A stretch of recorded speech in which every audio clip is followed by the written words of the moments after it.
Can I be really honest with you all? This Mars Uranus conjunction bores the shit out of me. I have tried to film this video 8 times and I just can't. It's so boring to me. Like, I would rather stick a fork in my eye than talk about this Mars Uranus conjunction. So here's what I'm going to do. I'm going to talk about the feminine. I'm going to talk about the feminine that's all up in the mix around this Mars Uranus conjunction. Yes, Mars Uranus conjunction, volatility. The god of war meets the great awakener, meets the disruptive freedom fighting force of Uranus. How that's going to show up in the world, I don't have a clue. I am not at all gifted in that sort of a way. But what I can talk about are the other aspects that maybe aren't being spoken about a lot around July 15th astrology. It is potent and it's deep, but I want to go deeper. I want to go way beyond this surface level. War, earthquakes, lightning strikes. And I want to dive into, I don't know, some of the magic that's on offer. There's magic here. And that's what I want to go into, is the magic that's on offer around this July 15th astrology. So first and foremost, let's look at how Uranus is actually a spiritual awakener. He's considered a Kundalini awakener, like a Kundalini awakener in Taurus, the sign of Taurus that's embodied, right? That's an earthy, that's embodied sign. That's like the awakening of the spiritual wisdom in self. So feel into this. Uranus awakening the spiritual wisdom within the warrior, Mars. Uranus having the capacity to awaken the wisdom of the warrior, the spiritual side of the warrior, the mystical side of the warrior, right? Like, what is that soul warrior? What is that spiritual warrior? To me, this is the magic of this moment, that if we were going to go a little bit below the surface and we were going to really get into, like, where's the juice at? Where's the sacred energy at? Where's the Shakti at? I always like to say it like that. Like, where's the Shakti at? It's there. It's there. So feel into the potential of our own warrior. Let's not worry about the outside world, right? Here's where we've got power. Here's where we can do something about something, right? Feel into your own warrior having a spiritual awakening. That's what's possible, having an embodied spiritual awakening. Like, imagine the greatest warrior in you, right? Like, that warrior part, what would you die for? What would you live for? I like reframing it like that. Like, what is it that you would fight for? Who is it you would fight for? What would you fight for? What do you currently fight for? Let that part of self really come alive. Here's practice number 1. Let that part of self really come alive. The warrior in you, I fight every day. I have so much warrior in me, right? Like, I'm a warrior for ReWilding, right? Like, I'm a warrior for what it is that we do in the world, right? So that part of me, and then inviting that part of you, and just like me right now, I'm inviting that part of me to have a Kundalini awakening. How beautiful is that? You're inviting the warrior, which could be one of the more toxic expressions in some people, could be one of the more dormant expressions in some people. Like, I don't really have a lot of warrior.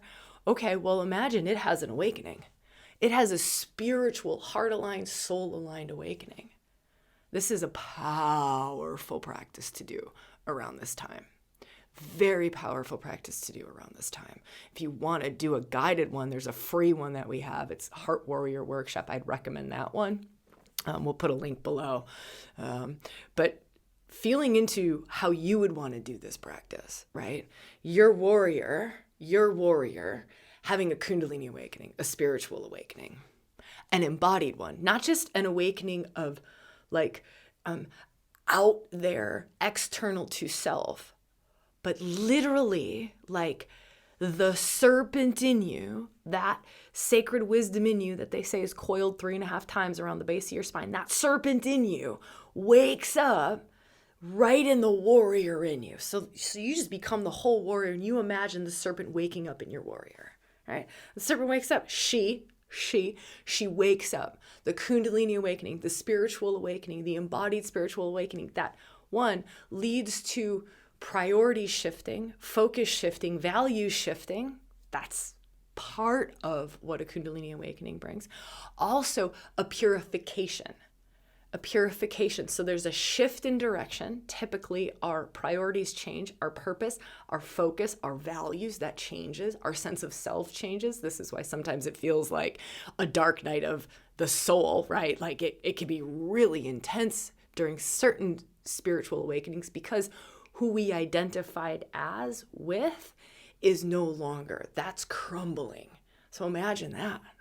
Imagine that happening to your masculine essence. Mars is a masculine essence. It's a masculine essence that a good portion of the world identifies with. It is a strong masculine essence in our current societies for most of us. Like we don't see like the Shiva energy nearly as much as we see the Mars energy. The Mars energy is like what it is on the sports field, what it is, like that's that competition, battle, any kind of battle. That's the Mars energy. And so just imagine it's getting a spiritual awakening. I don't know, it's pretty good. It's pretty good. I don't think a lot of people are going to be conscious of it or work with it in that way, but we get to, right? We get to. So super powerful practice on the 15th would be anything along those lines. Next thing that I want to talk about happening on the 15th is the sun, which is conscious part of self, the part of self that you are most aware of, right? Like, I am Sabrina. This is my personality. This is what my life looks like, right? The self, like the self that you identify with primarily. That's your sun. So that part of self is square to Chiron. Who is Chiron and what does this mean? Chiron is the wounded healer. He's the shaman. So here's the magic, right? So let's do the magic. Let's go deeper into this. So we have the shaman also looking at the ego. Sun can be a representation of the ego. Mars can be a representation of the ego. So we've got Mars as a representation of the ego being looked at, hit with awakening energy of Uranus. Wake up, wake up, wake up. Right? That spiritual awakening, that Kundalini awakening, an embodied spiritual awakening happening in that aspect of the ego. Now, the sun is an aspect of the ego being gently guided into the underworld by the shaman. What is the underworld? The underworld are parts of you that you're not yet aware of. They're hidden parts of you. They're lost parts of you. Shamanic traditions, many of them hold a practice of soul retrieval. This could be a moment in time where it's soul retrieval, retrieving lost parts of self, remembering ancient wisdoms. Yeah, this is some good stuff, right?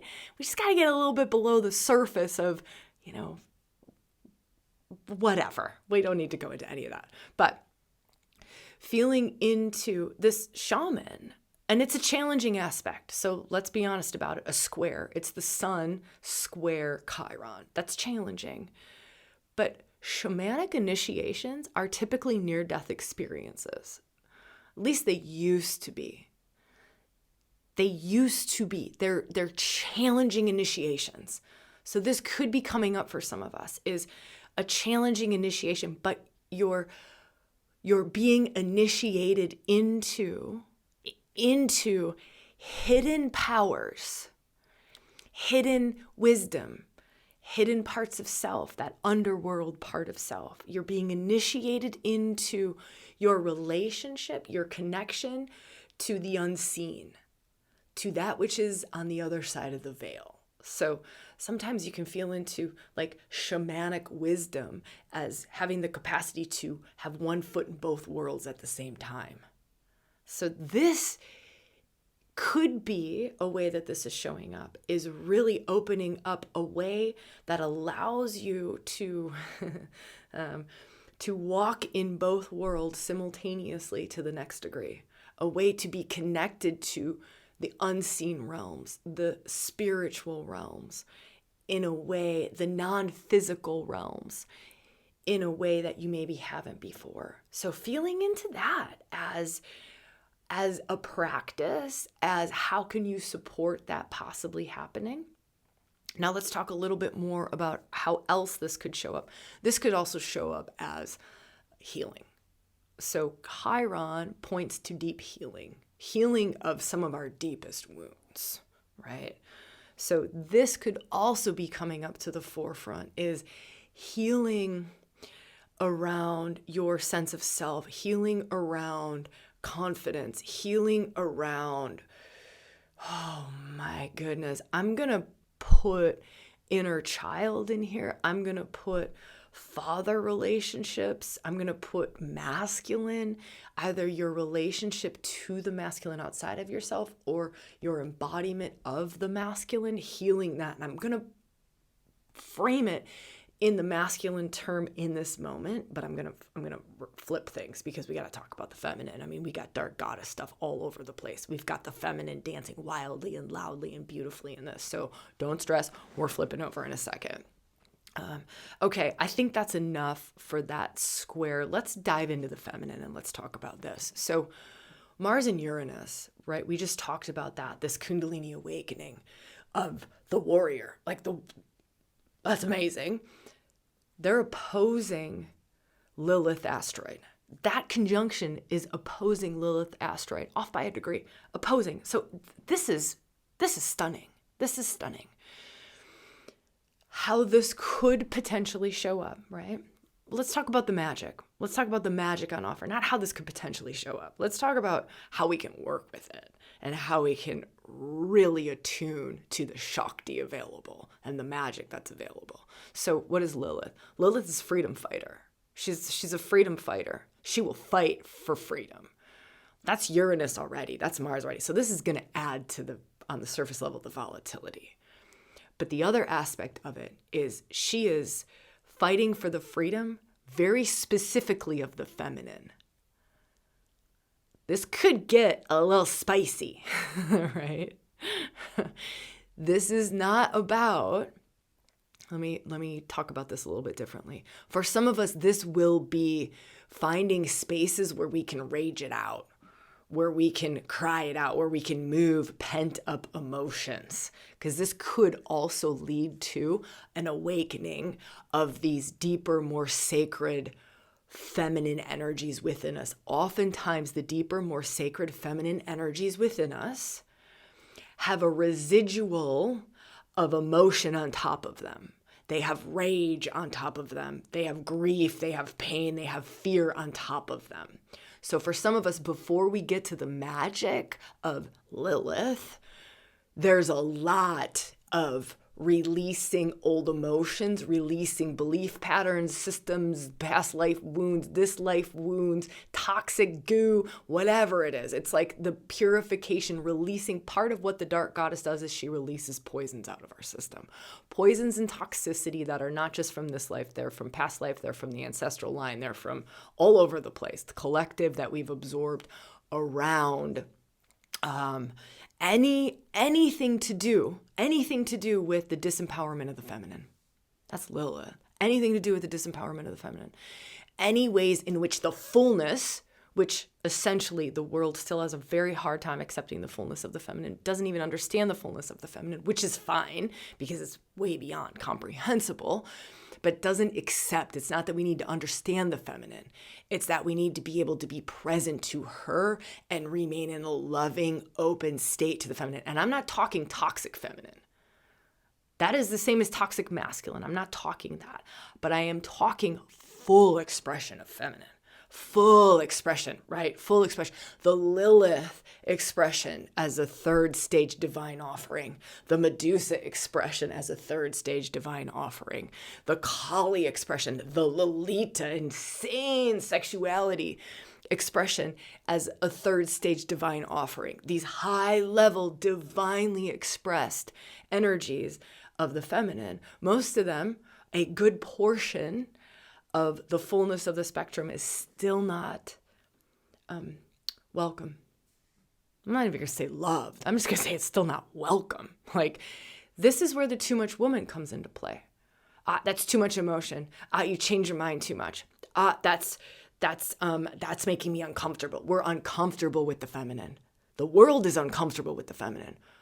Overall, generally speaking, in the collective energy, uncomfortable as fuck with the feminine. Really and truly, because it's like trying to control nature. We all know we like to try to control nature. We all know that collectively the world tries to control nature. I want to control seasons. I want to control how things grow. I want to control when they grow, when they blossom, how much they blossom, because I want to monetize the shit out of it. You can feel into Mother Nature as a way of tapping into the fullness of the feminine and just go, wow, yeah, we have really jacked this up. And that's a way of looking at not only how we react to the world outside of us, it's also within. If that's how we're treating the fullness of the feminine in the aspect of Mother Nature, it's how we're treating the fullness of the feminine in each individual person, typically, right? I mean, as within, so without. It's there. So Lilith is coming in hot and heavy because she's opposing God of War. She's opposing Uranus, the Great Awakener, and she's all up in the mix, right? So that war Mars energy with the Uranus energy, it's in a wild opposition, right? Like it's lightning bolts, it's throwing, right? She's right in this battle. So there could be some of this deep feminine awakening going on. Or like the deeper sacred energies of the feminine start knocking on the door. And they don't always start knocking on the door in a way of like pleasure, bliss, joy. They start knocking on the door of like, your life doesn't fucking fit you anymore. You have outgrown this relationship. That's a Lilith 101 sign, right? There is more to your sexuality and you are not at all satisfied. You haven't had an orgasm or the kinds of orgasms people are talking about in forever. That's a Lilith sign, right?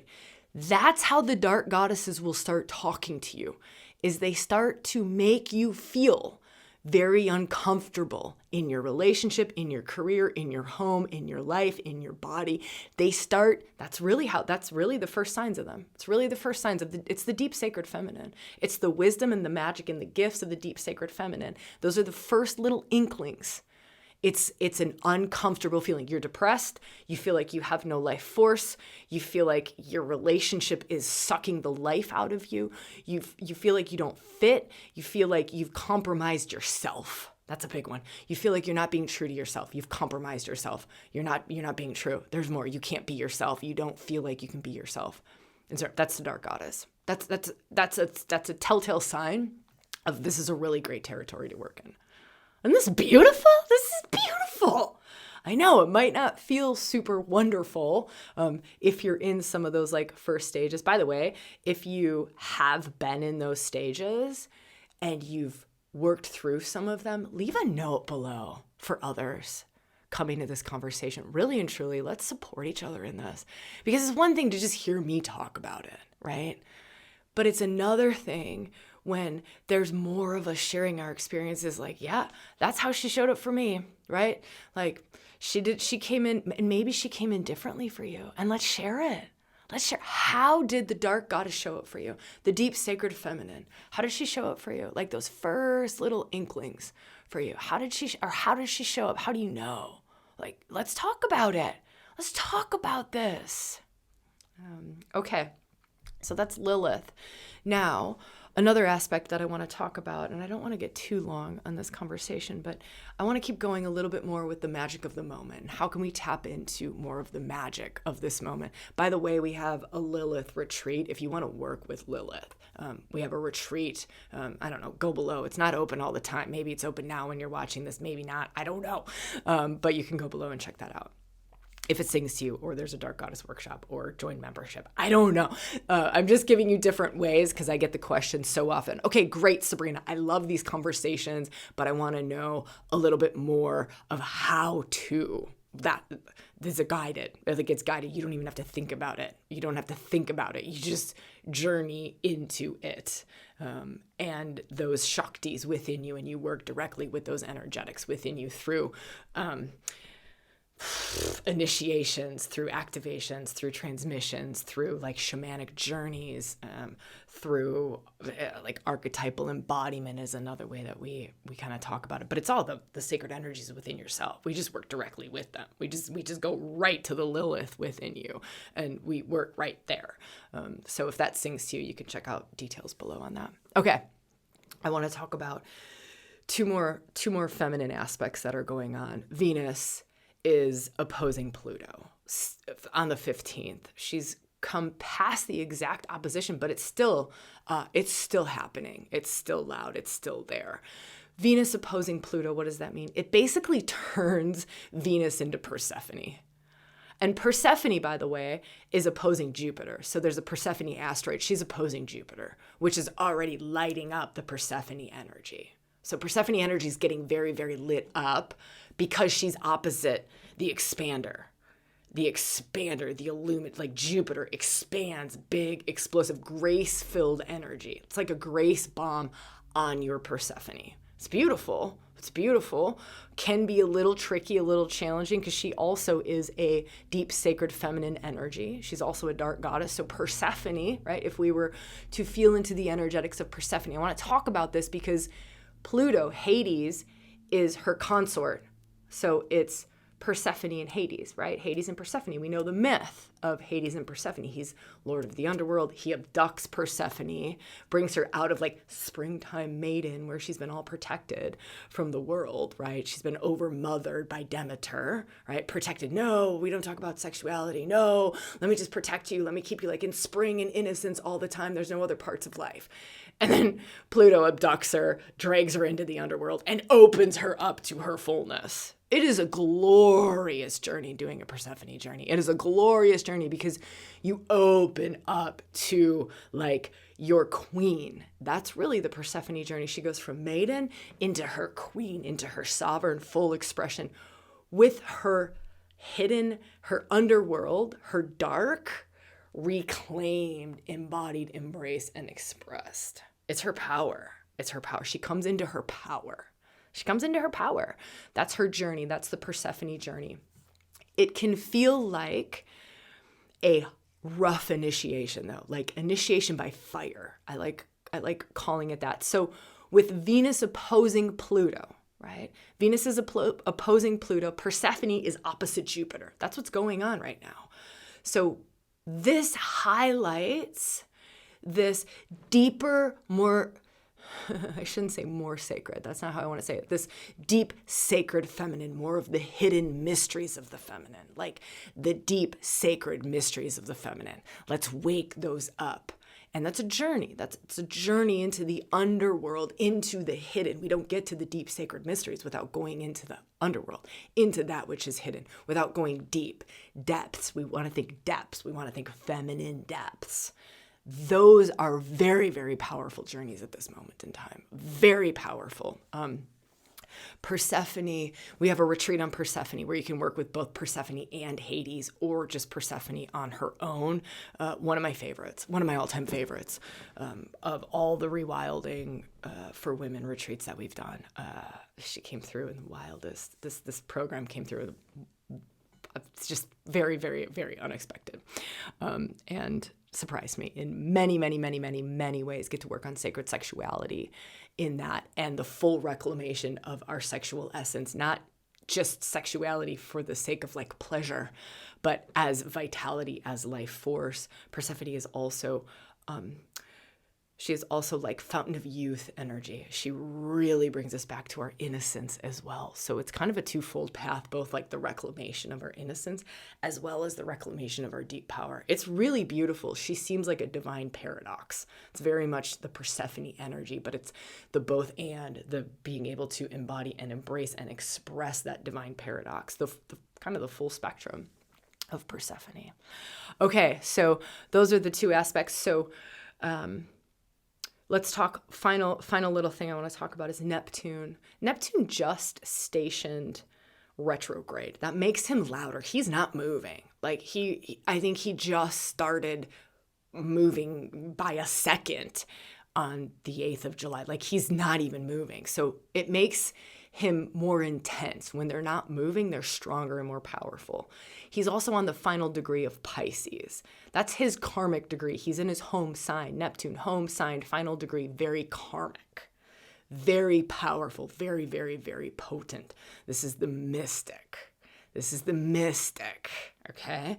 So we're talking magic here on this July 15th astrology. This is the mystic, the magic. He is opposite, right? He is opposite Black Moon. Black Moon is the conglomerate of the dark goddesses, the conglomerate of the deep sacred feminine. This is mind-blowing to me. It's mind-blowing to me. A really good archetypal energy to work with here is Kali. Kali. Simply because, so if Black Moon is the conglomerate of the dark goddesses, that means Lilith is there, Medusa is there, Persephone, they're all there. But I point out Kali because Neptune is sacred mystic, high voltage spiritual love. That's what he opens and that's what he awakens. Being opposite the dark goddess will demand a dark goddess be pulled out of Black Moon that can match his spirituality. And that's Kali. That's Kali. Kali's ego slayer. She is I would say, of my experience, you can very much have different experiences. I so welcome that. But she is the most spiritual of the dark goddesses. Like, highest voltage, what she cares about is slaying your ego, right? She cares about destroying your false self to awaken you more and more to your true self, right? This is why she is so loud in so many spiritual traditions, high voltage spiritual traditions, where, I mean, we have those who dedicate their whole lives to having a Kali practice. Their whole life, the only practice that they ever have is Kali. It is to Kali. Kali Ma, Kali, Kali, Kali, Kali, Kali, Kali, Kali. However their devotion is, whatever their mantras are, whatever their practices are, it is to Kali. It is to Kali. Like, slay my ego. Take me to the highest spiritual truths. Show me the truth. Show me the truth. Show me the truth. Show me the truth. Show me the truth. Show me the truth. So that's Kali. That's Kali. And that's opposing Neptune, the mystic. I mean, this is such a wild, beautiful, amazing lineup. To me, let me summarize this for us. To me, around July 15th, this is like my advice to myself, my loved ones, and my team, right? And you. Should this feel right for you?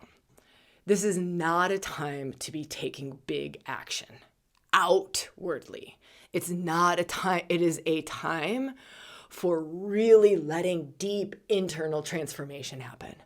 Really doing whatever it is that allows you to go deep, do some big practices within, do some big reclamation, feminine reclamation, big feminine reclamation, masculine evolution, right? That Mars, that warrior, go do the Heart Warrior workshop. Again, that's free. There's a whole series, the Reunion Experience, that is about masculine evolution. It's also about feminine reclamation and then the union of the two. That is a really powerful thing to do. If you go get Heart Warrior, you'll unlock access to be able to do the Reunion journey. It's an online program.